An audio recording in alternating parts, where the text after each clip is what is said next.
አሰላም አለይኩም ሰላም ለእናንተ ውድ ተመልካቾች። ዛሬ በቀይ ስር የምንሰራውን ጣፋጭና ጤናማ ኩኪስ እናዘጋጃለን።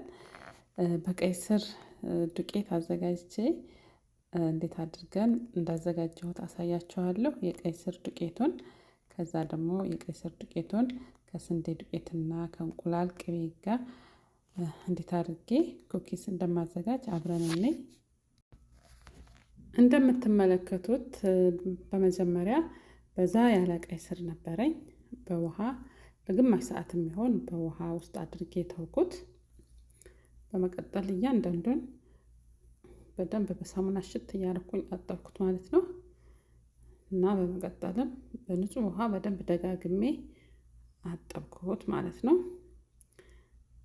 እና አንዳንድ ጊዜ ያው ቀይ ስር እንደምታውቁት ከመሬት በታች ስለሆነ የሚያድገው ብዙ አፈር ይይዛል ማለት ነው።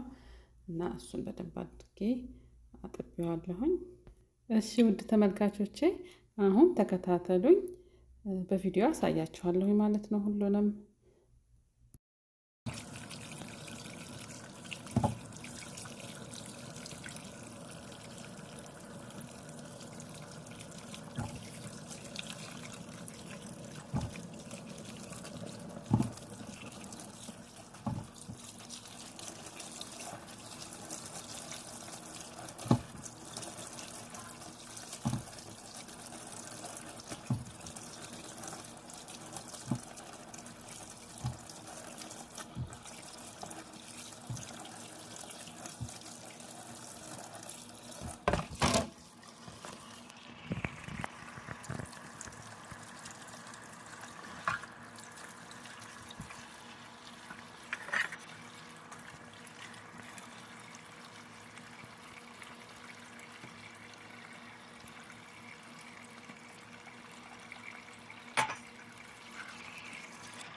ያው እንደተከታተላችሁኝ የቀይ ስሩን እንደዚህ አድርገን አድርቀነዋል ማለት ነው።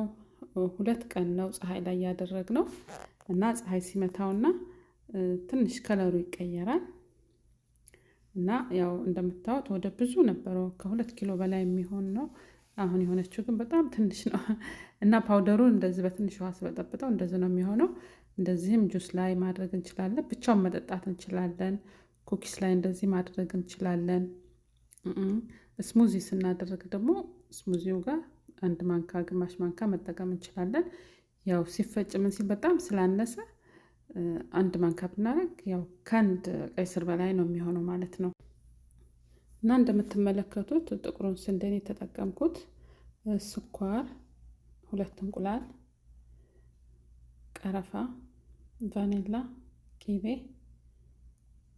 ፓውደሩ እና ትንሽ ውሃ ነው የተጠቀምኩት ማለት ነው። ፓውደሩ የቀይ ስሩ ፓውደር ማለት ነው።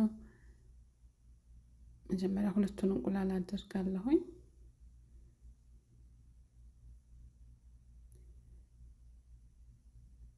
በመቀጠል ስኳሩን ብራውን ሹገር ነው የተጠቀምኩት። ቫኒላ፣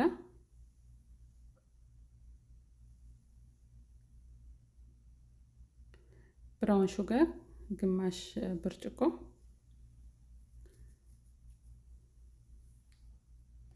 ከዛ እናቀላቅለዋለን በደንብ። የቀይ ስሩን ፓውደር መጀመሪያ በውሃ አደርገዋለሁኝ። ትንሽ ግማሽ ብርጭቆ የሚሆን ውሃ ተጠቅሜያለሁኝ።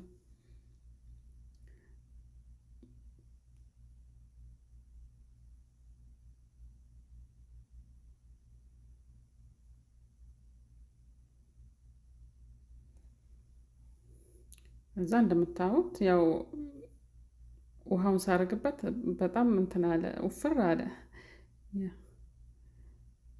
ቀረፋ፣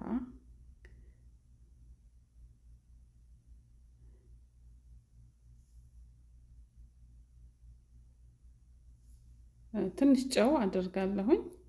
ቂቤው 70 ግራም የሚሆን ቂቤ ነው ያደረኩበት። ዱቄቱን ያደረኩበት 2 ተኩል ነው። እናንተ ያያችሁ እንደ ዱቄታችሁ ማድረግ ትችላላችሁ። ቤኪንግ ፓውደር 1 የሻይ ማንኪያ፣ ቤኪንግ ሶዳ ደግሞ ትንሽ ግማሽ የምትሆን አድርጋለሁ። ከዛ አንድ ላይ አቀላቅለን በምንፈልገው ቅርጽ አድርገን ያው ኦቨን እናስገባዋለን ማለት ነው። ሁላችሁም እንደምትወዱት ተስፋ አደርጋለሁኝ እና ቪዲዮን ሼር፣ ላይክ ማድረግ እንዳትረሱ እና የምትፈልጉት ነገር ካለ ደግሞ ኮመንት ጻፉልኝ፣ እኔ መስራት እችላለሁኝ። አንዳንድ የምትፈልጉት ነገር ካለ እሰራለሁ እና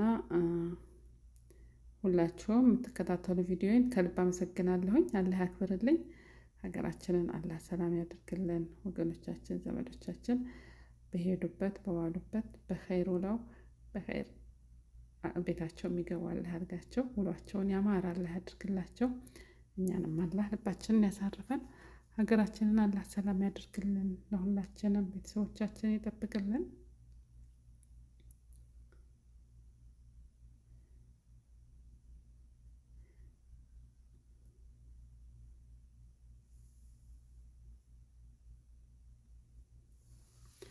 እና እንደዚህ ስንዳምጠው እንደዚህ የኩኪስ ነገር ሲሆን ወረቀት ኦቭን የሚገባው ወረቀት ብናደርግበት ጥሩ ነው።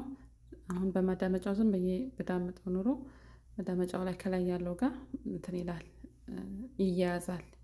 እና እንደዚህ ወረቀት አድርገን ስንዳምጠው ይረዳናል ማለት ነው። ከዛ በምንፈልገው መንገድ ቆራርጠን ኦቭን መካከለኛ ደረጃ በሆነ አብስለን እናወጣዋለን ማለት ነው ኦቨን ውስጥ።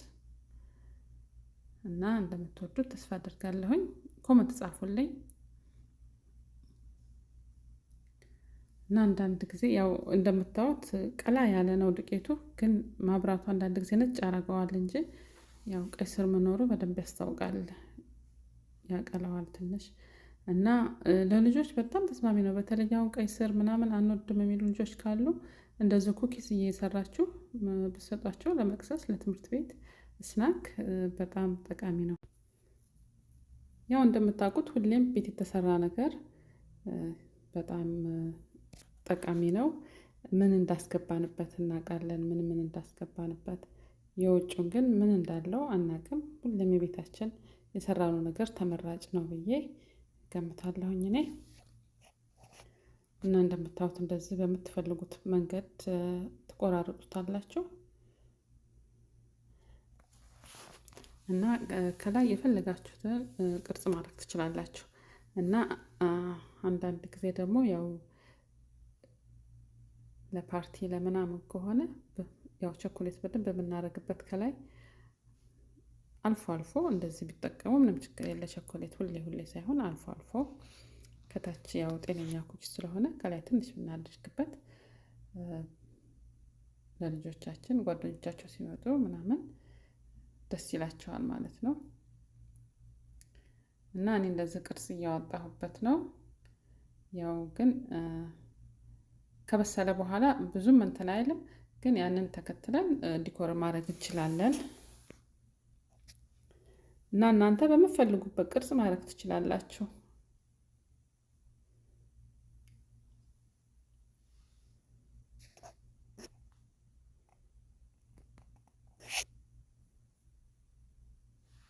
ሁላችሁም ቪዲዮን የምትከታተሉልኝ፣ ሼር ላይክ የምታደርጉልኝ፣ ኮሜንት የምትጽፉልኝ ሁላችሁንም ከልብ አመሰግናለሁኝ።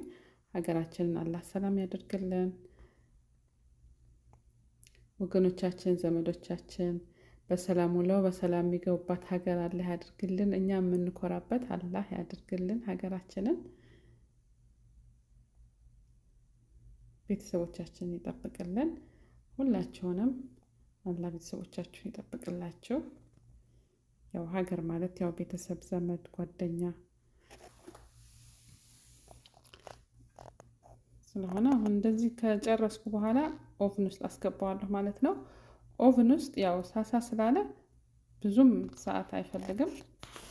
15 ደቂቃ የሚሆን መካከለኛ ደረጃ ላይ አድርጋችሁ ታስገቡታላችሁ ማለት ነው። እንደዚህ ኩኪስ ስንሰራ እኔ በብዛት እንደዚህ ፒዛ የተለያዩ ነገሮችን ስሰራ ኦቭን ውስጥ እንትን አደርጋለሁኝ። በትንሽዬ ብረት ድስት ውሃ አደርጋለሁ። ግን ለኩኪስ ያው አያስፈልገንም። ያው ትንሽ ደረቅ እንዴት ስለምንፈልግ አላስገባሁም። እና እንደምታዩት አሁን በደንብ በስሏል እና ፍርክስክስ ነው የሚለው።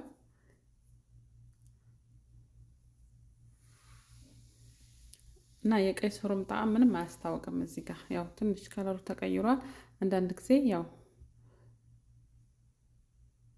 እዚህ ጋር ደግሞ ማዘጋጀው የሚጠጣ ነው ማለት ነው። እንደዚህም አድርገን አዘጋጅተን መጠጣት እንችላለን። በትኩስ አድርገን ውሃ አድርገን ግማሽ ማንካ የምትሆን ቀይ ስር አድርገን እንደዚህ ብንጠጣው፣ ቀረፋ ጋር በተለይ አድርገን ብንጠጣው ለጤናችን በጣም ጠቃሚ ነው ማለት ነው። በተለያየ መንገድ ልንጠቀመው እንችላለን።